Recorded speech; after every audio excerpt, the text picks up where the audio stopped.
With American Thanksgiving and the holiday season just around the corner, we thought parents might like a few last-minute tips to help make holiday meals easier on everyone involved.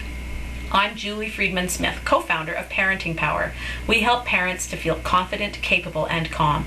You may be interested in our parent coaching or our courses, all of which we offer by phone, but we invite you to watch these tips right here. Family meals can strike terror, or at least angst, into the hearts of parents everywhere. With in-laws coming over or visiting someone else's home, it would be so lovely to have our children join the adults at the table, be involved in the discussion, and use polite manners. But our children aren't born with manners, and they certainly don't learn them from osmosis. Children learn manners by watching those around them. So as parents, that gives us a couple of jobs that we have to do.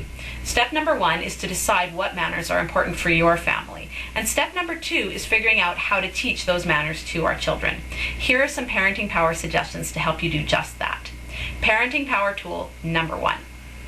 Remember that children learn about 75% of what they learn through our actions, by watching us. So if we want them to learn manners, we have to model those manners to our children. That might mean leaving the fork down on the table when we're not using it to eat with.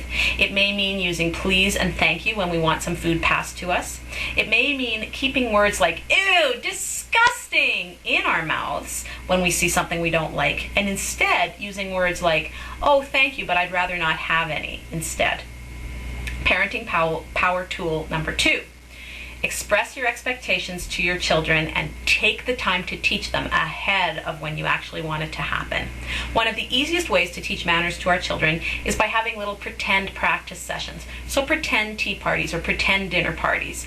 Our children gain the language then, and then they can practice it again at our dinner tables, at our breakfast tables, during lunch.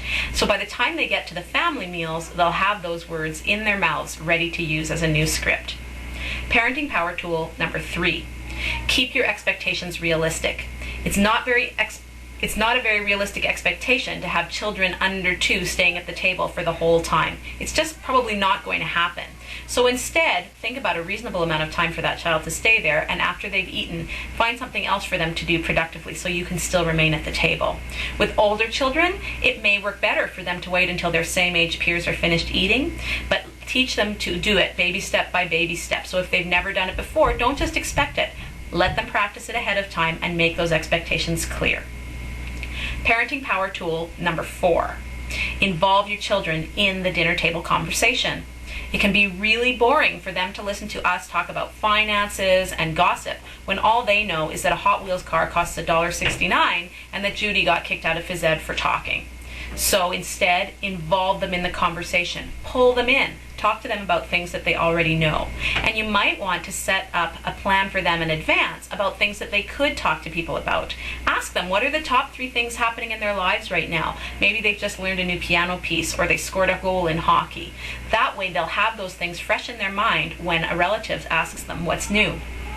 You might also ask your child which adult they might like to sit beside, because if they're sitting beside somebody they feel comfortable with, the likelihood is they'll take longer in conversation with that adult and they'll be able to stay at the table for longer as well.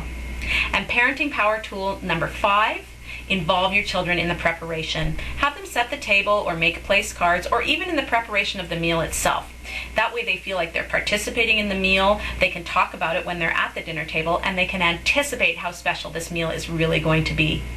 You know, table manners don't always have to remain consistent. They might vary from table to table. It might be different for your dinner table, grandma's dinner table, or a fancy restaurant, and that's okay. What needs to remain consistent is the expectation and the way you make that clear to your children, and also the way you follow through when your expectations are not being met. We invite you to come and visit us at our website, www.parentingpower.ca. There you can email us your parenting questions, you can subscribe to our free email newsletter, and you can also try and find a way of parenting that works well for you. We wish you a very happy and peaceful holiday meal.